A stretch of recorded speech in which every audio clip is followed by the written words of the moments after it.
अब good morning students. पीछे की वीडियो में हमने पढ़ा था कक्षा 4 का पाठ 3 दो बैलों की कथा। उसको हमने जान लिया था कि एक किसान था, उसके पास दो बैल थे, वो उसे बहुत अच्छे से रखता था। लेकिन उसकी पत्नी का भाई एक दिन आया, उनको ले गया और उनके साथ बहुत ही बुरी तरह से व्यवहार करता था, उनको मारता पीटता और खाना भी नहीं देता था। और उसके घर में एक लड़की थी जो उनका ख्याल रखती थी। एक दिन उस लड़की ने दोनों बैलों को भगा दिया। उसके बाद से हम पढ़ेंगे यहाँ से आगे से।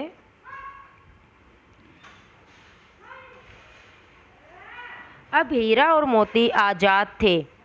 रास्ते में उन्हें एक सांड मिला। भागना बेकार था, इसलिए दोनों ने साहस से काम लिया। यानी कि एक सांड था और दोनों को उनसे लड़ना ही पड़ा, क्योंकि वो भागते तो कोई फ़ायदा नहीं था और उन्होंने हिम्मत से काम लिया। हीरा ने सांड के सामने से वार किया तो मोती ने उस पर पीछे से सींगों से हमला किया। हीरा ने क्या किया, सामने से वार किया तो मोती ने उसके पीछे से सींगों से हमला किया। सांड घबरा गया, क्योंकि यहाँ पर तो वह दो थे, मिलकर काम करने में बल है। दोनों ने मिलकर सांड को भगा दिया, क्योंकि संगठन में शक्ति होती है। आपको पता ही है, एक से भले दो होते हैं, तो हीरा मोती दो थे और सांड अकेला था, तो उसको वहाँ से भागना ही पड़ा और दोनों वहाँ से भाग गए। वहाँ से सांड को भगा दिया दोनों ने हिम्मत से, साहस से काम लेकर। दोनों अब प्रसन्न थे। आगे बढ़ने पर उन्हें मटर का खेत दिखाई पड़ा। वहाँ अब दोनों क्या हुए कि घर की तरफ आगे बढ़े, तो उनको खाना तो देता ही नहीं था वो गया प्रसाद। दोनों को भूख लग गई। दोनों वहाँ आगे बढ़ने पर उनको एक मटर का खेत दिखाई देता है। वे भूखे तो थे ही, मटर के खेत में घुस गए और लगे मटर खाने। दोनों मटर के खेत में चले जाते हैं और वहाँ से मटर खाने लगते हैं। अभी पेट भरा भी न था कि रखवाले ने उन्हें देख लिया और दोनों को पकड़कर कांजी हाउस में बंद करवा दिया। कि उन दोनों का पेट भी नहीं भरा था, इतने में मटर के खेत की जो रखवाली करता था वो आ गया। रखवाले ने उनको कांजी हाउस में बंद करवा दिया। हीरा और मोती ने देखा कि कांजी हाउस में और भी कई जानवर थे, जैसे भैंस, घोड़े, घोड़ियाँ, बकरियाँ, गधे आदि। सबके सब कमज़ोर और दुबले पतले। तो उनको एक जेल ही मान लो जानवरों की, उसमें रख रखा था और उनको खाना पीना ज़्यादा दिया नहीं जाता था, तो सबके सब कमज़ोर दुबले पतले थे। वहाँ न तो चारे का प्रबंध था न पानी का। वे दोनों बहुत पछताए कि यहाँ कहाँ आ फंसे, कि ये ना तो वहाँ पशुओं के खाने के लिए कुछ था, ना वहाँ पीने के लिए पानी था। और दोनों के मन में पछतावा होने लगा अब कि हम तो उस जगह से भी अब बुरे फंस गए यहाँ पे। तो आगे चलकर उन्होंने एक योजना बनाते। रात होने पर मोती ने हीरा से कहा, अगर दीवार तोड़ दी जाए तो इस जेल से बाहर निकला जा सकता है। उसने सींगों से दीवार गिराने का प्रयास किया। जल्दी ही थोड़ी सी दीवार गिर गई तो उसका उत्साह बढ़ा। उसने और ज़ोर से चोट मारनी शुरू की। दीवार में रास्ता बनते ही पहले घोड़ियाँ भागी, फिर भैंसें और बकरियाँ। मोती ने गधों को भी सींग मार मार कर भगा दिया। अब गधे आलसी होते हैं, तो उनको पता ही नहीं था कि यहाँ से भागना भी है क्या। वो पड़े थे एक जगह, लेकिन मोती ने क्या होशियारी दिखाई कि उनको सींग मार मार कर भगाया वहाँ से, कि यहाँ से निकलो। उसने हीरा से भी भाग चलने को कहा, परंतु हीरा ने मना कर दिया। आगे देखिए कि उन्होंने सभी जानवरों की दुर्दशा देखी तो उन्होंने सब जानवरों को भगा दिया, लेकिन खुद नहीं भागे। सुबह होने पर कांजी हाउस वाले ने देखा कि पूरी इमारत खाली है। उन्होंने हीरा और मोती को नीलाम कर दिया, यानी कि उनको बोली लगाकर बेच दिया। सुबह वह जाता है कांजी हाउस वाले रखवाले और देखते हैं कि इमारत तो पूरी की पूरी खाली पड़ी है। तो उन्होंने क्या किया, हीरा और मोती को नीलामी लगाकर बेच दिया।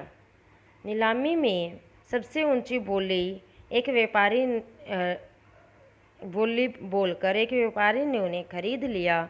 फिर वह दोनों को हाँकता हुआ अपने गांव की ओर ले चला। अब वो नीलामी उसने पैसे दिए एक व्यापारी ने, तो उनको ले चला। मार खाते खाते और भूख सहते सहते हीरा मोती बहुत कमज़ोर हो गए थे। उनकी हड्डियाँ निकल आई थी, भूख प्यास से व्याकुल, यानी कि उनको इतनी ज़ोर से भूख और प्यास लगी हुई थी, इतने बेचैन हो रखे थे भूख प्यास के, कि उनको चलने की भी हिम्मत नहीं थी, कुछ भी दम बाकी नहीं था। वे चुपचाप व्यापारी के साथ चलने लगे कि अब उनमें इतना साहस नहीं बचा था कि वह कुछ भी करे।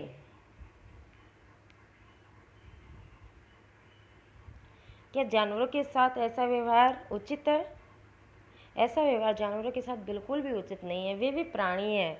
वे इंसान से क्या चाहते हैं, थोड़ी सी दया, प्रेम, सहानुभूति चाहते हैं।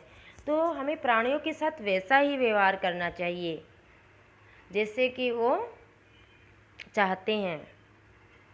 रास्ता उन्हें कुछ जाना पहचाना लगा, तो न जाने कहाँ से दम आ गया।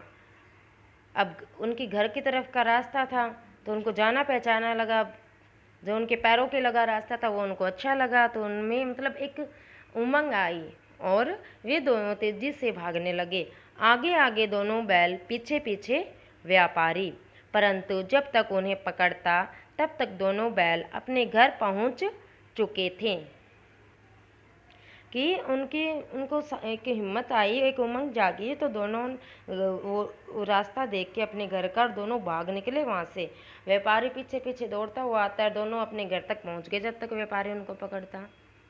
बैलों को देखकर झूरी को बहुत खुशी हुई, वह उनसे लिपट गया। इतने में व्यापारी भी पीछे पीछे आ पहुँचा और उन्हें मांगने लगा। मोती ने आओ देखा न ताओ देखा, व्यापारी पर झपटा। व्यापारी जान बचाकर वहां से भागा। झूरी की पत्नी भी भीतर से दौड़ी दौड़ी आई। उसने दोनों बैलों के माथे चूम लिए। अब दोनों बैल यहाँ आ जाते हैं झूरी के पास, और ये व्यापारी उनको बोलता है कि मैंने तो इनको नीलाम पैसे देकर खरीदे, तो ये बैल तो मेरे हैं, मुझे दो ये। लेकिन हीरा मोती उसके साथ जाना नहीं चाहते थे, तो क्या किया, मोती ने उस व्यापारी के ऊपर मतलब उसके ऊपर झपटा, उसकी तरफ हमला किया। हमला करते ही वो व्यापारी वहाँ से अपनी जान बचाकर भाग गया। और उसकी पत्नी आती है और उससे भी एहसास हो गया कि उसने गलत किया था, तो उसने दोनों बैलों के माथे चूम लिए। यह कहानी किसकी लिखी है? मुंशी प्रेमचंद के द्वारा। तो जानवरों के साथ कभी भी दुर्दशा का व्यवहार नहीं करना चाहिए। उन्हें थोड़ी सी सहानुभूति, प्रेम, दया, बस यही तो चाहते हैं, थोड़ी सी देखभाल चाहते हैं, इतनी सी तो आशा रखते हैं। उसके बदले में ये पशु पक्षी भी तो कितनी अपनी स्वामी भक्ति निभाते हैं। जैसे कुत्ता है तो वो भी निभाता है, बैल है, गाय हैं, तो इनके साथ हमें प्रेम का, सहानुभूति का व्यवहार करना चाहिए। ये चैप्टर आपका यहीं कंप्लीट होता है।